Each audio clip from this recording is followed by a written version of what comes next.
நித்யானந்தேஸ்வரசமாரம்பாம் நித்யானந்தேஸ்வரி மத்யமாம் அஸ்மதாச்சார்யபர்யந்தாம் வந்தே குருபரம்பராம்.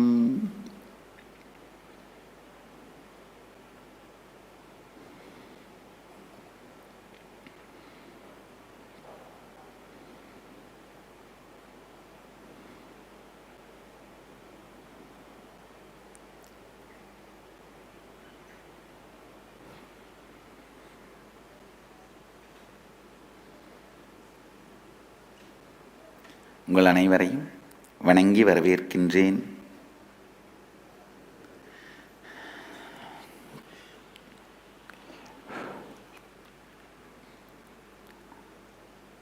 நித்திய கிரியா யோகா.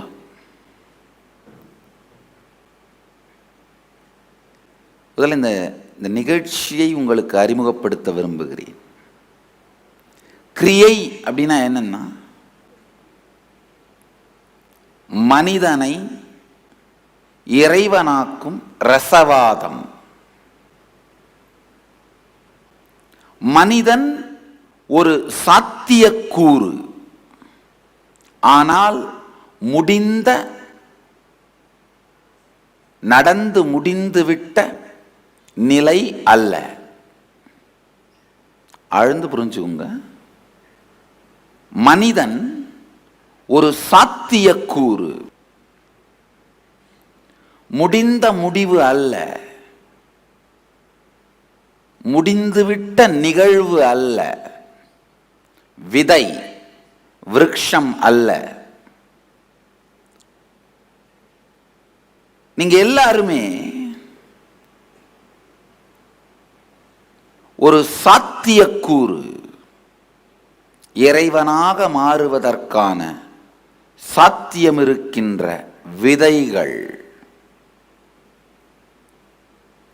உங்களுடைய சாத்தியத்தை உங்களுடைய நிஜமாக மாற்றுகின்ற செயலுக்குத்தான் கிரியைன்னு பேரு. உங்கள் சாத்தியத்தை உங்கள் நிஜமாக மாற்றுகின்ற ரசவாதம் தான் கிரியை. இது சமைக்கிற மாதிரி தான். சேர்க்க வேண்டியதை சேர்த்து, எடுக்க வேண்டியதை எடுத்து,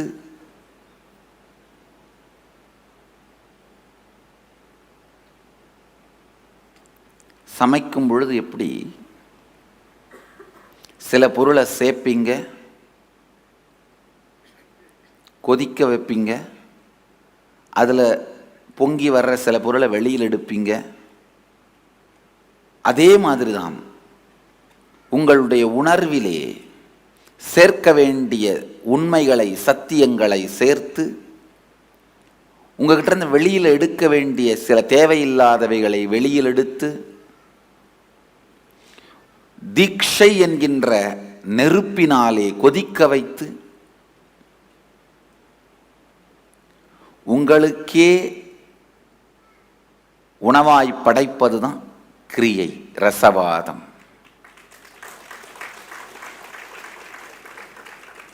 ஒரே ஒரு வித்தியாசம் என்னன்னா, இதுல சமைக்கிறத சாப்பிட போறது நீங்களே தான், சமைக்கப்படுவதும் நீங்களே, உண்பதும் நீங்களே. சமைக்கப்படுவது நீங்கள் தான், சாப்பிடுவதும் நீங்கள் தான்.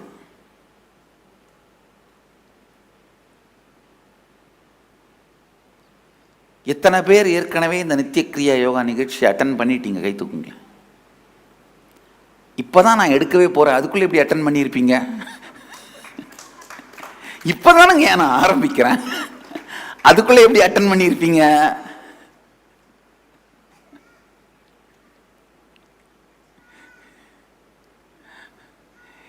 ஏற்கனவே அட்டன் பண்ணியிருந்தீங்கன்னா அந்த நித்திய கிரியா யோகத்தை அட்டன் பண்ணியிருக்கீங்க. நான் என்ன கேட்டேன், இந்த நித்திய கிரியா யோகத்தை எத்தனை பேர் அட்டன் பண்ணியிருக்கீங்கன்னு நான் கேட்டேன். முதல்ல கிழிக்க வேண்டிய மாயை அதுதான். முதல்ல கிழிக்க வேண்டிய மாயை என்ன? எனக்கெல்லாம் தெரியும். நான் யார் தெரியுமா? மகந்த். எத்தனை வருஷமா சாமி கூட இருக்கேன் தெரியுமா? நீங்கள்லாம் புது பசங்க, ஒழுங்கா அட்டன் பண்ணுங்க. மாயை நல்லா ஆழமா புரிஞ்சுக்கோங்க. நான் என்ன கேள்வி கேட்டேன்? இந்த நித்திய கிரியா யோகா எத்தனை பேர் அட்டன் பண்ணியிருக்கீங்கன்னு கேட்டேன்.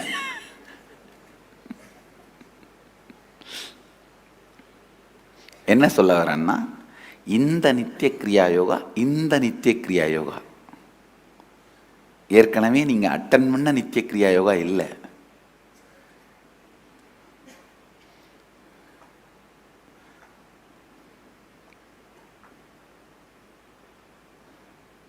இப்போ அட்டன் பண்ண வேண்டிய தேவையே ஏன் வருதுன்னா, ஏற்கனவே அட்டன் பண்ணது முழுசா அட்டன் பண்ணாததுனால தான். அது அடுத்து தெரிஞ்சுக்க வேண்டியது.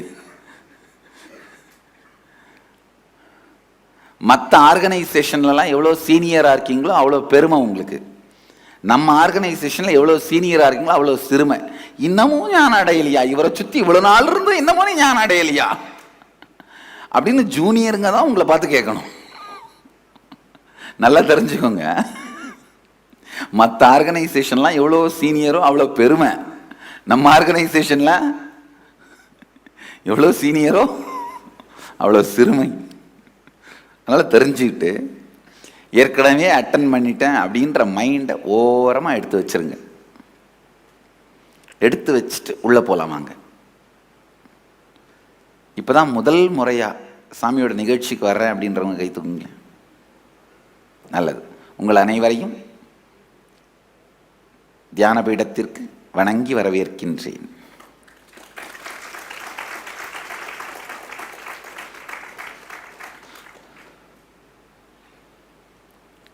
அடுத்த 4 நாள் நான் ஒன்று தான் உங்ககிட்ட இருந்து கேட்கணும்னு நினைக்கிறேன். நீங்க பல்வேறு காரணங்களுக்காக இங்க வந்திருப்பீங்க. சில பேர் உடம்பு சரியாகணும்னு வந்திருப்பீங்க. எத்தனை பேர் ஹெல்த்துக்காக வந்திருக்கீங்க? கை தூக்குங்க. சில பேர் மனசு நிம்மதி வேணும்னு வந்திருப்பீங்க. அது எத்தனை பேர்? சில பேர் என் பொருளாதாரம் மேம்படணும் அப்படின்றதுக்காக வந்திருப்பீங்க. அது எத்தனை பேர்? சில பேர் என் குடும்ப உறவுகள்லாம் மேம்படணும்னு நினைக்கிறேன், அதுக்காக வந்திருக்கேன். சில பேர் எனக்கு மனசு நிம்மதி வேணும், அதுக்காக வந்திருக்கேன் சாமி அப்படின்றவங்க. ஆன்ம ஞானம் வேணும்னு நினைக்கிறேன், வந்திருக்கேன், அதுக்காக வந்திருக்கேன் சாமி. இல்லை, இந்த மாதிரி பல காரணங்கள் எல்லாம் சேர்ந்து மொத்தமாக சேர்ந்து வந்திருக்கேன் சாமி அப்படின்றவங்க. இல்லை, ஜஸ்ட் சாமி கூட ஒரு 4 நாள் டைம் ஸ்பெண்ட் பண்ணிட்டு போகலான்னு வந்திருக்கேன் சாமின்றவங்க. நல்லா தெரிஞ்சுங்க. நீங்க எக்காரணத்துக்காக வேணாலும் வந்திருக்கலாம். உங்க உள்ளூர் கோஆர்டினேட்டர்ஸ், கோட்டாரிஸும் மகன்ஸும் உங்களை ஆஹா ஓஹோன்னு வாய்ப்பந்தல் விரிச்சு என்னென்னவோ சொல்லி கன்வின்ஸ் பண்ணி அழைச்சிட்டு வந்திருக்கலாம். இல்லை, யாருமே சொல்லாம நீங்களாவே கூட வந்திருக்கலாம். நல்லா தெரிஞ்சுங்க. அவங்க என்னென்ன சொல்லி உங்களை அழைச்சிட்டு வந்தாங்களோ அத்தனையும் அதுக்கு மேலையும் உங்களுக்கு கிடைக்கும். அந்த நிகழ்ச்சியில எதுவுமே வாய்ப்பந்தல் இல்லை, கவலையே படாதீங்க. நீங்க என்ன எதிர்பார்த்து வந்தீங்களோ அதுவும் அதற்கு மேலும் உங்களுக்குள்ள இது நடக்கும். இப்போ இந்த நிகழ்ச்சி மூலமா உங்களுக்கு கிடைக்கும். நீங்க நல்லா தெரிஞ்சுங்க. எதை எதிர்பார்த்து வந்திருந்தாலும் அதை நிஜமாக்கும், அதை நீங்கள் அடைகின்ற அறிவியல் என்னுடைய வாழ்க்கையில் அனுபவபூர்வமாக நான் பார்த்துருக்கேன். அந்த அறிவியலை உங்களுக்குள்ளேயும் அனுபவபூர்வமாக என்னால் மலர வைக்க முடியும். கோடிக்கணக்கான மக்களுக்குள் உலகம் முழுவதிலும் இந்த அறிவியலை மலர வச்சு அதை நிஜமாக்கி காட்டியிருக்கேன். அகங்காரத்திற்காகவோ பெருமைக்காகவோ சொல்லலைங்கய்யா. ஒரு டாக்டர் தன்னை டாக்டர்னு அறிமுகப்படுத்திக்கிறதுல அகங்காரம் இல்லை, அது நிஜம். அதனால் நேரடியாக உண்மையை சொல்கிறேன். நீங்கள் எதை தேடி வந்தீர்களோ அதையும் அதற்கும் அதிகமாகவும் பெற்றே தீருவீர்கள். அதில் சந்தேகமே இல்லை. நான் உங்ககிட்ட இருந்து கேட்கறது ஒண்ணே ஒண்ணுதான். 4 நாட்களும் கேளுங்கள், ஆழ்ந்து கேளுங்கள். மனம், உணர்வு,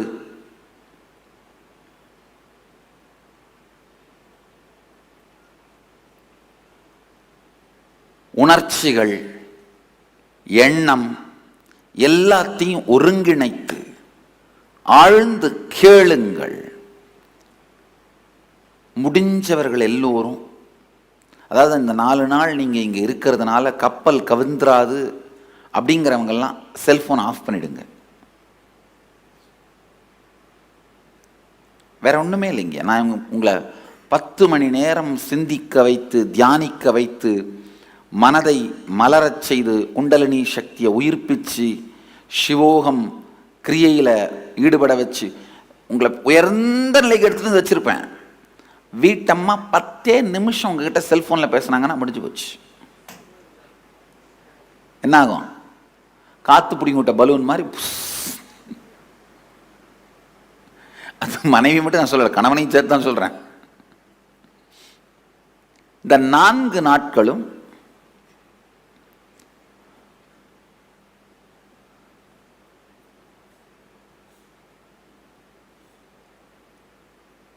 உண்மையில் நீங்கள்லாம் நினச்சிட்டு இருக்கலாம், நான் இல்லைன்னா அவங்க தவிச்சு போயிடுவாங்க. அப்படியெல்லாம் ஒன்றும் நினைக்காதீங்க. நல்லபடியாக பிஸ்னஸ் நடந்துட்டுருக்கோம், நல்லபடியாக வீடு நடந்துட்டுருக்கோம். ஆக்சுவலாக நீங்கள் ஃபோன் பண்ணி பேசி முடித்து வச்சப்புறம், அதான் அந்த பெங்களூர் சாமியார்கிட்ட போனல 4 நாள் நீயும் நிம்மதியாக இருந்து என்னையும் நிம்மதியாக விட வேண்டியது தானே. போன அரை மணி நேரத்துக்கு ஒரு தரம் போன பண்ணி இது என்னாச்சு அது என்னாச்சுன்னு பெனாத்துற. நீங்கள் ஒரே அந்த ஃபோனை கட் பண்ணாமல் வச்சு கேட்டிங்கன்னா அந்த லைன் கேட்கும். பேசி முடிச்சுட்டு ஃபோனை கட் பண்ணாமல் அப்படியே வச்சுருந்து கேட்டிங்கன்னா அவங்க புலம்புறது கேட்கும். ஒரு 4 நாள் எத்தனை பேர் நான் இந்த 4 நாள் ஃபோன் எடுக்காமல் இருந்தேன்னா ஒன்றும் கப்பல் கவுந்துராது அப்படின்னு நினைக்கிறவங்க கை தூங்குங்க. நீங்கள்லாம் ஃபோன் ஆஃப் பண்ணிவிடுங்க. இந்த கப்பல் கவுந்துரும் அப்படிங்கிறவங்கெல்லாம் அதுக்கு மேலே வேற என்ன பண்ணுறது? உங்கள் கப்பலை கவராமல் நீங்களே பார்த்துட்ருங்க. இந்த கப்பல் கவராதுன்னு நினைக்கிறீங்களே, கவலையே படாதீங்க. உங்கள் கப்பல்லாம் கவராமல் நான் பார்த்துக்கிறேன். கவுந்துரும் நினைக்கிறவங்களாம் கவராமல் நீங்கள் பார்த்துக்கோங்க, அவ்வளவுதான். ஒரு 4 நாள் எல்லாத்தையும் ஒதுக்கிட்டு இந்த ஞான ரசவாதத்திற்குள் தயவு செய்து ஆழ்ந்து முழுகுங்கள். இது வெறும் ஒரு ராமாயண மகாபாரத கதை இல்லை. ராமன் எப்படி வாழ்ந்தான்னு நான் பாட்டுக்கு சொல்லிட்டு இருந்தேன்னா நீங்க பாட்டு கொஞ்சம் கேட்டுட்டு கொஞ்சம் தூங்கிக்கிட்டு,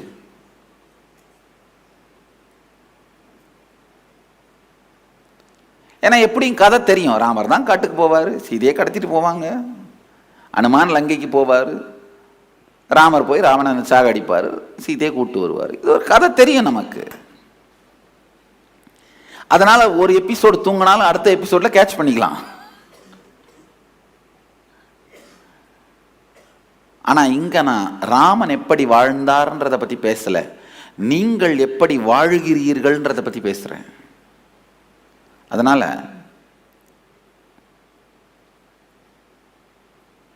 ஒரு செஷன் வகுப்பை கூட மிஸ் பண்ணாம ஆழ்ந்து கேளுங்கள், முழுமையாக ஈடுபடுங்கள். ஆழ்ந்து கேளுங்கள், முழுமையாக ஈடுபடுங்கள்.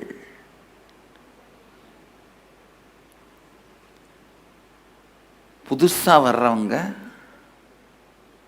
முதல் முறையா வர்றவங்க ஆழ்ந்து ஈடுபட்டு உள்வாங்கி இந்த நிகழ்ச்சி உங்களுடைய அனுபூதியா அனுபவமா மாறிடுறதுக்கு என்ன செய்யணுமோ செய்யுங்க.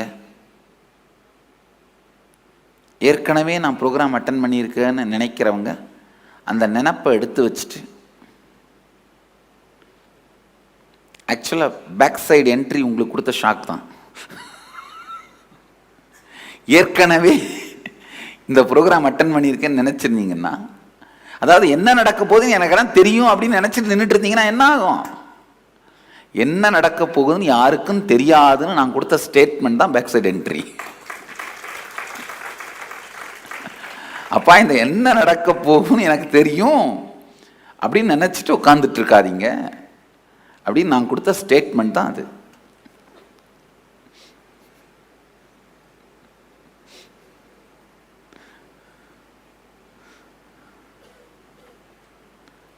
ஆழ்ந்து முழுமையாக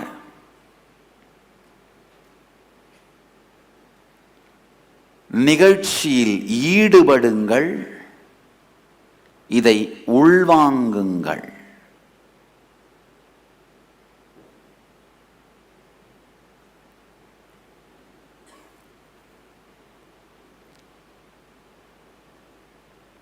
ஏன்னா இது ஒரு ஞான ரசவாதம், அனுபூதி சார்ந்து அனுபவமாக மாற்றிக்கொள்ளுகின்ற ஒரு நிகழ்ச்சி. நான் உங்களை கதை சொல்றதுக்காக கூப்பிடல, கதை சொல்லி திருப்பி அனுப்ப போறதில்லை. இப்போ நான் என்ன காரணத்துக்காக இங்க உங்களை அழைத்தேனோ அதை உங்களை அனுபவமா மாற்றித்தான் வெளியில் அனுப்ப போறேன்.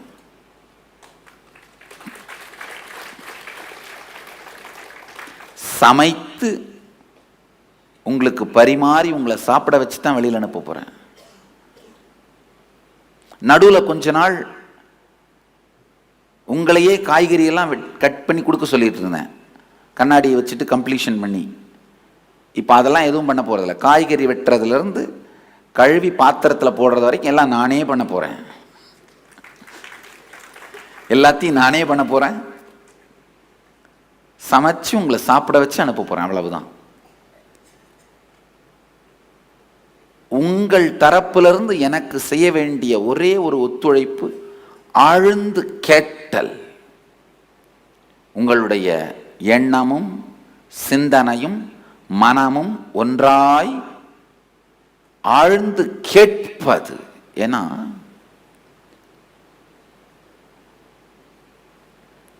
நம்முடைய வைதீக பாரம்பரியத்தில் சப்தத்தின் மூலமா, வார்த்தை மூலமா ஒரு கருத்தை மட்டும் நாம கொடுக்கறதில்ல, சக்தியையும் சேர்த்து கொடுக்கும் அறிவியல் தெரிந்தவர்கள் நாம். ஒரு சாதாரண மேடையில முழங்குற ஒரு பண்டிதர்கள், அவங்களுடைய பேச்செல்லாம் போய் கேட்டீங்கன்னா அவங்க வார்த்தையால ஒரு கருத்தை சொல்வார்கள், அவ்வளவுதான். ஆனா ஒரு ஞானி, ஞான சக்தி வார்த்தையினால் ஒரு கருத்தை மட்டும் சொல்வதில்லை, வார்த்தை மூலமாக சக்தி பரிமாற்றத்தை நிகழ்த்துகிறார். உங்களுக்குள் இருக்கும் குண்டலினி சக்தியையே வார்த்தைகள் சப்தத்தின் மூலமாகத்தான் மலரச் செய்கின்றேன். அதனால ஆழ்ந்து கேளுங்கள். நீங்க நினைக்கலாம், வார்த்தை சப்தம் மூலமா எப்படிப்பா நம்ம குண்டலினி சக்தியை விழிக்க வச்சிட முடியும்? சாட்சி வேணுமா? ஷேவ்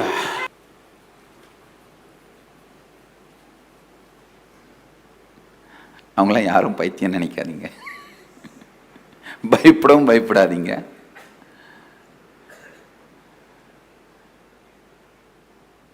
ஏற்கனவே தீட்சை எடுத்து குண்டலினி சக்தி விழிப்படைந்திருந்தா ஜஸ்ட் அந்த மந்திரம் போதும், உடலும் மனதும் மீண்டும் அந்த குண்டலினி சக்திக்குள் அனுபவமா பொங்க துவங்கிரும்.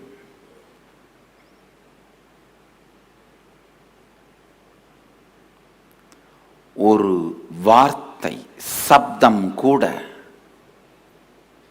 சக்தியை தாங்கி அந்த சக்தியை உங்களுக்கு அளிப்பதற்காகவே உங்களை நோக்கி அனுப்பப்படுகின்றது. அதனால ஒரு வார்த்தையை கூட தவறவிடாமல் ஆழ்ந்து உள்வாங்குங்கள்.